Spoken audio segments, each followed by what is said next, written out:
After years of watching fansubs, I recently gave them up and exclusively started watching anime on Netflix. And I noticed something unique about the original Netflix shows. Castlevania was animated by a US studio. Blood of Zeus and Dota's Dragon Blood were animated by a Korean studio. And yet they were all still called anime. This led me to a question. Can sometime in future, Japan stops being the hub of anime production? I do believe that there's some chances that West may hijack the anime industry. After all, Japan has always ignored audiences outside of Japan. And now this has led them to have very little control over this audience. They are reliant on services like Netflix to deliver the content and localize their shows. And in future, they may also rely on Netflix for commissions. For Japanese anime industry, the success outside of Japan was very unexpected. I mean, the anime industry is one of those very unique industries that have only grown through organic means. I mean, it has been free from corporate influence for a long time, and only recently are we seeing some corporations participate in this industry.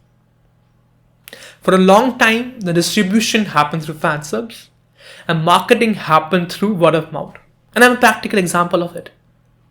I learned about anime from my sister, and the majority of the anime I have watched is through fansubs. And I think this fact is true for each and every one of us. You must have found anime through your friends, family, or even online communities. And I think you watched anime fansubbed. To kind of see if my hypothesis was right, I made a poll. You can go onto my community page and vote on how you found anime. To get back, organic growth is amazing. It is a wet dream for any marketer. It's kind of like free money. You're not spending any money, yet still enjoying growth. And realistically, you should be able to easily monetize this growth. The Japanese anime industry has seen unseen and still seeing unseen organic growth. But Japanese anime industry was not able to capitalize on this organic growth. An ideal response would have been to localize, actively market, and deliver anime themselves, thus effectively monetizing the newly gained audience.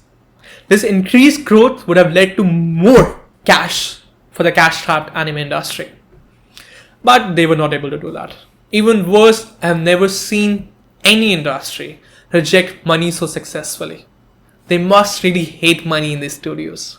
For a long time, most anime fans didn't contribute a single penny, whether it was directly or indirectly, to these anime studios. It's only after the advent of Netflix that millions of people started indirectly supporting these anime studios. This brings me back to my original question. Can Japan stop being the hub of anime production? The answer to this question is largely dependent on how the anime studios behave. They have only focused on the Japanese market, and the Japanese market has reached its saturation. All the people in Japan who want to watch anime are watching anime. The market won't be growing any further. To be honest, due to declining birth rate in Japan, I expect the regional market to slowly and steadily decrease in size.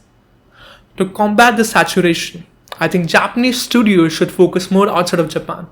Make the content more convenient for the global audience. What I mean by convenience is to produce an English version side by side with Japanese one, and give the English version the same importance as the Japanese. I know someone in the comments will say, boo, subbed is better than dub. But the fact is, English dubbed is more convenient.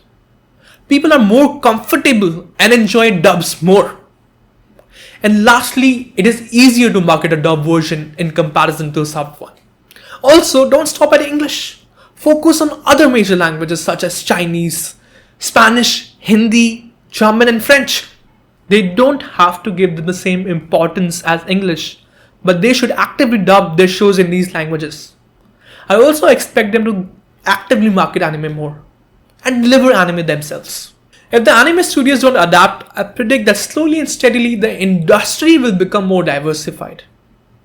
Players like Netflix, who control a large market share, will continue growing and producing anime outside of Japan.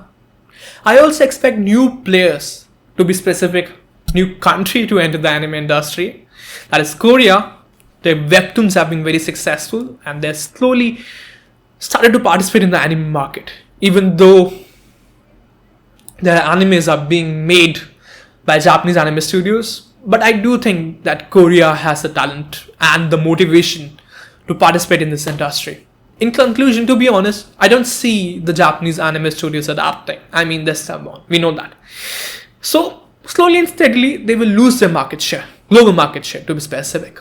Obviously, they won't lose their market share in Japan, but they will still remain the leader of the anime industry, and their revenue will still continue growing, as the anime industry is still expanding and will continue on expanding in the future globally. With that, I'm done with the video. If you enjoyed my video, please